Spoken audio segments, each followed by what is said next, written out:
Hello again, everybody. Welcome back to 15 Good Minutes. Coach B here with Freddie. How you doing today, man? I'm well, and you? Doing good, doing good. Got a special guest with us today. Returning, we got Lawrence Brooks, LB, from our favorite podcast team, Golf DMV. LB, how you doing, man? I'm tired, but I'm here, so let's go. Hey, tired is good. You're in the right company then. JR is out today, so we're just going to get out here and start questioning. I had a topic that I wanted to talk about today.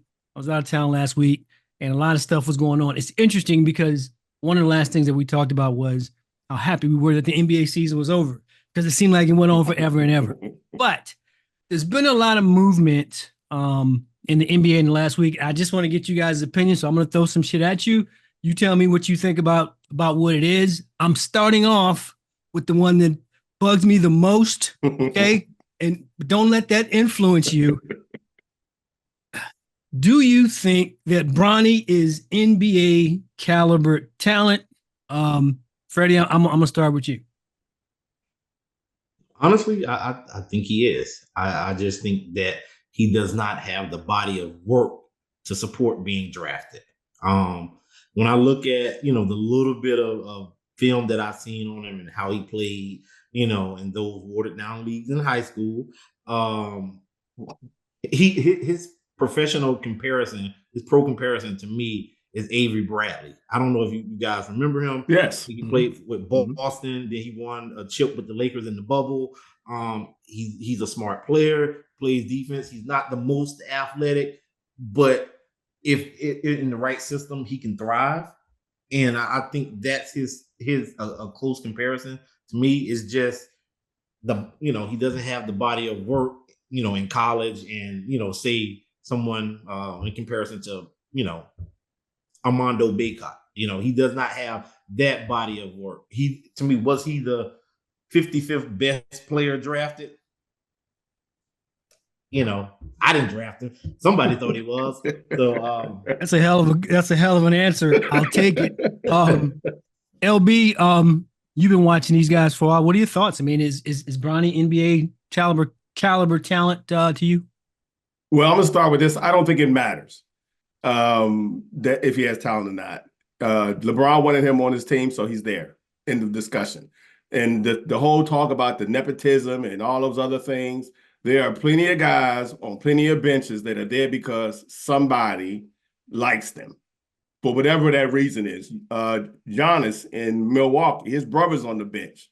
And what is he? Have you ever seen him in a game? Maybe twice. Right. Mop up. Right. Exactly. He's not in meaningful minutes. Right. Exactly. So he's there because Giannis wants to. They did it to make Giannis happy. Well, make LeBron happy, put his son on the team, let them play together and be, make history with all that stuff. But I don't think honestly, I don't really think his talent matters at this point because he's not there. He's not there for his talent. That's a good way to put it. I would agree with that. I think the only challenge I would have with the comparison is that when Giannis brought his brother on, they were a championship caliber team in winning.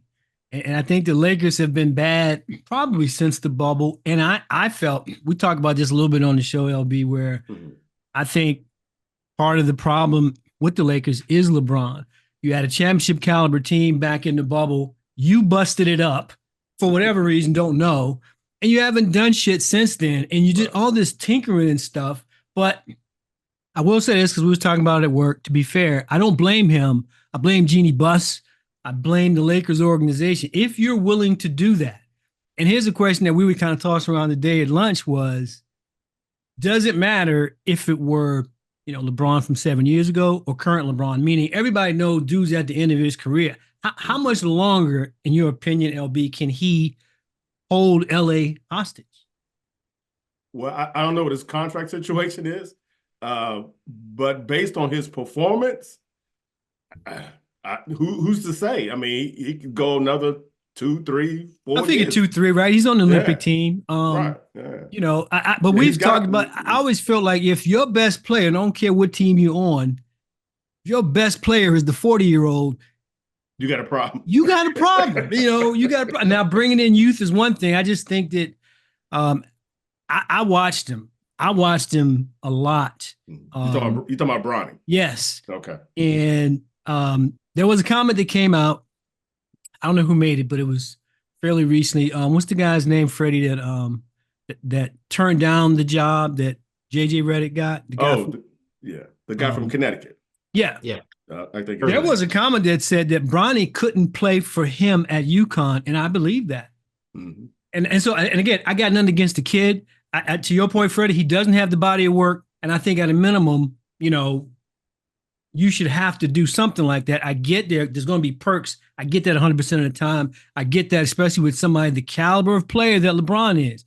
I just wonder if LeBron really thinks the boy is that good. Does the basketball purist within him think it's that good? So I'll leave it there. I'm going to pivot to the next one, Freddie. Sticking with these Lakers, JJ Redick, head coach of the Lakers. Your thoughts? See that look. Well, I'm gonna put it to you like this. I like the JJ Redick hire better than the Bronny James draft pick. I'm gonna put it to you like that, right? I honestly think that with JJ Redick, I think the Lakers will be better offensively this season than they were last year. Last year, I thought they were a pretty solid defensive team when healthy. I thought they were solid defensively, but they struggled at times when, on offense. If you look at, when they played Denver in the playoffs and they lost, in 3 of those 4 losses, they had 20-point leads. Now, some people might look at it and say, oh, the defense gave up 20-point leads. No, the offense did not help sustain those. They got away from what got them the lead. Yep. Right. So I think he will JJ will be a better offensive coach. So LB, sticking with JJ Redick, how much real control will he have over the decisions that are being made, in a game? That is the $1 million question. I mean, you just said LeBron ran out changed the teams years ago and changed coaches whenever he gets a whim. So the question is, who will be in charge? Will it be LeBron or will it be JJ or someone or the GM or whomever is above them? Given his track record, I'm going to say LeBron's going to be in charge, which is going to be to the demise of the team. Yeah, I think what we've seen over the last few seasons. They try to position it, at least publicly, by saying that they built this around AD because he has a longer contract and all that kind of stuff. I think the truth of the matter is exactly what you said. I think as long as he's there, he's going to call the shots. We need to pay attention to what happens when the first conflict in game takes place. Either where a play was called and wasn't executed or whatever. I'd love to see what that dynamic is. I just think that their relationship, JJ and LeBron, had a lot to do with JJ being hired. I think LeBron has final say over that stuff. And I just don't think the Lakers move forward until LeBron does. Yeah. I'm sorry, go ahead. No, go ahead, LB. Is there, I was trying to think of another situation where a coach came out of a booth who was never been a coach. At least as far as I know, JJ's never coached anything. To come out of the booth and go straight to an NBA team. I mean, yeah. So I think that's in that case, I should get a job. Right. You there are so many LB, so many more qualified candidates at the collegiate level as well as the pro level. Mm-hmm. I think what a lot of them are saying though is the ones with experience, guys like Sam Cassell, they're not going to take their first shot just to be a puppet for somebody. Right. So guys like that will have the conversation back door and just say, don't even float my name for that. I'm not going there for his last 2 years so that then he can tell me what to do. And then when shit goes bad, he's going to be pointing his finger at me. Right. I get that. But to your point, someone who's never ran an NBA practice, let alone done this, I don't know how they can succeed. Wish him well, but this whole thing with the Lakers is it's going to be quite interesting to watch this year. Next point I wanted to bring up, and I'll start with you, Freddie, is in the movement. A lot of people have moved both in staying where they are, long-term contracts, like say Jason Tatum, and then you got guys that have left, like Klay Thompson. Of the moves that you're aware of, give me the one that you think caught you by surprise the most, and the one that you think is been the best one done so far. One of each. I think the overall best one would obviously be the Jason Tatum move, if you will. Because they signed White as well, right? Right. Yes. They re-signed him, and I think they re-signed Drew Holiday last year. That's true. That's true. Okay. And Jaylen Brown, I think last year as well. So Jaylen got the fat contract last year. Yeah. Right. Yep. And so I think the best move overall was probably Tatum re-signing. But the one, or shall I say two, that caught me off guard and surprising is Chris Paul to San Antonio.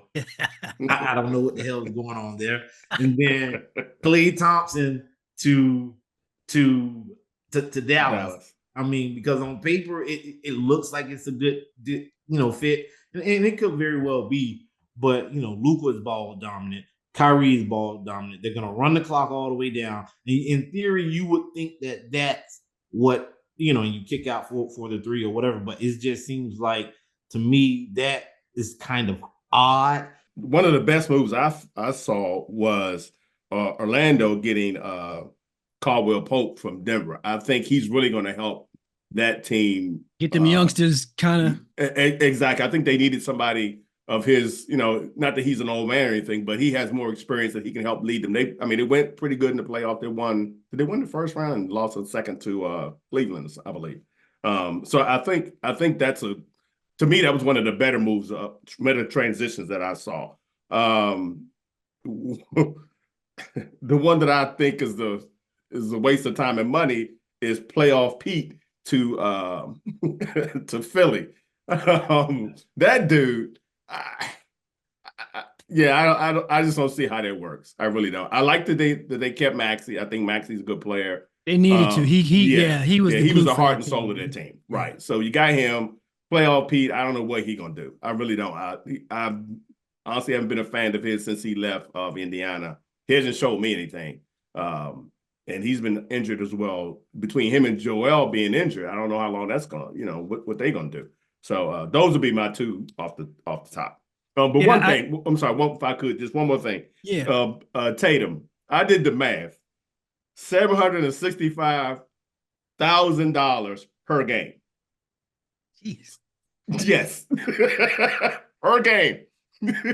I was doing it yesterday, and I think the number I sent Freddie was $62 million a year. Is that about what you got, LB? Yeah, somewhere in there, maybe 63? Around $62 million. Divide that by 82. It's 82 games, right? Yeah, that's just regular season, but yeah. Right. Yeah. Crazy. Wow. Crazy numbers, man. It is. It's insane. I think what I found interesting, LB, some of the challenges like what's the guy's name in Chicago? He's still trying to find a home, but nobody want to offer him more than a year. DeRozan. Now, I think he would be a good fit in LA if they could figure that out.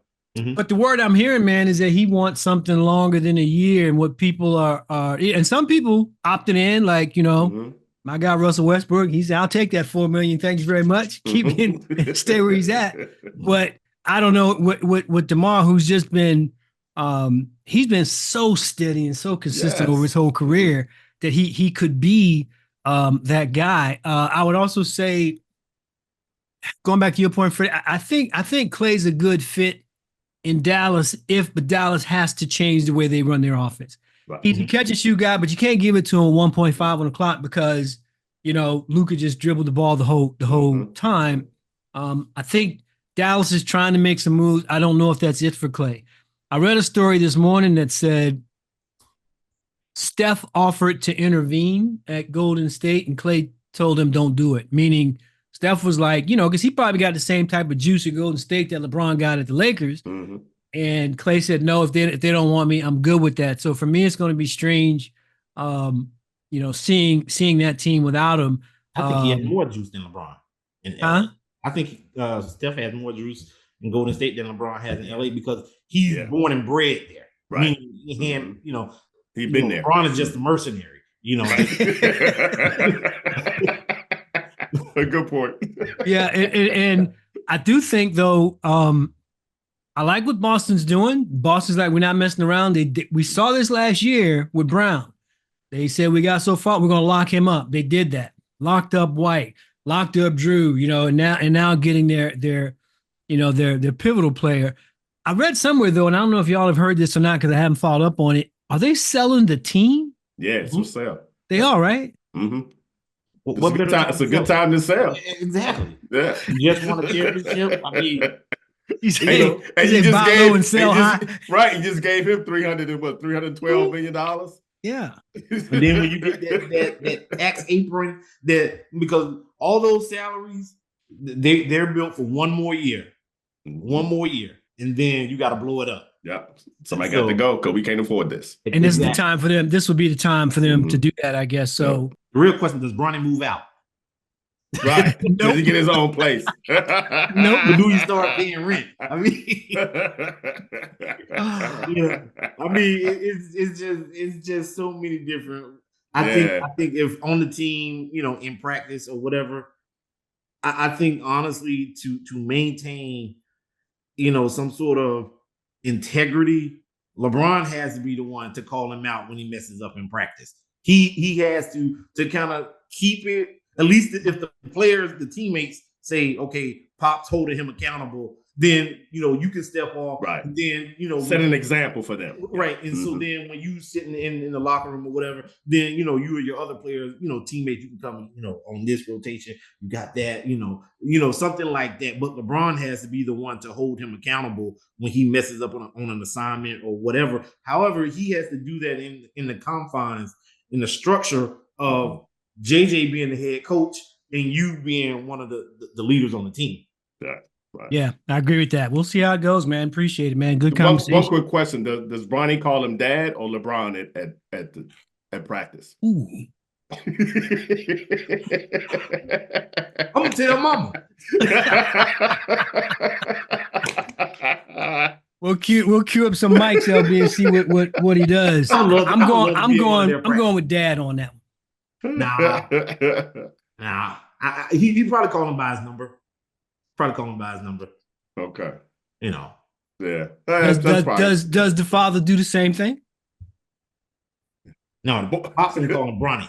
Yep. Mm-hmm. Exactly. Mm-hmm. So, all right, cool. We'll see what happens. Appreciate that. Been a great discussion. As always, before we check out, let me see if the lads have something to say. LB, you're our guest this week, our guest host, man. You got something to say today? Every time I listen to this show, and I always say, man, I wish I had an opportunity to have something to say. Because I always had something to say. And right now, I can't think of a thing because I didn't think about it ahead of time. So I'm going to have to come back at some point. You will be back. You will be back. Freddie, how about you, man? You got something to say? Everyone, try to stay cool for, the 4th of July, the next couple of days and try to enjoy it. Also,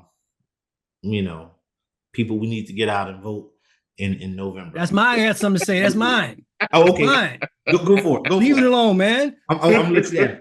I got something to say is what Freddie just said. If y'all ain't paying attention, you better start paying attention right now. If you ain't following what's going on in the court and delayed sentencing and all this other stuff that's being aligned, I'm not telling you who to go vote for. I'm saying please get out and vote starting out. Talk to your people. Have your people talk to their people. You got to pay. It's July, and things are starting to line up in some really questionable ways. So Project 25. You don't know about it, read it. Read that. Yes. So I'm sure we'll have more. I got something to say on that particular topic going forward. Again, LB, thanks for taking the time, brother. Absolutely. Glad to have you here as always. My pleasure. We appreciate you. Like Freddie said, everybody enjoy the long weekend. Stay safe, and we will get with you guys next week. We're out.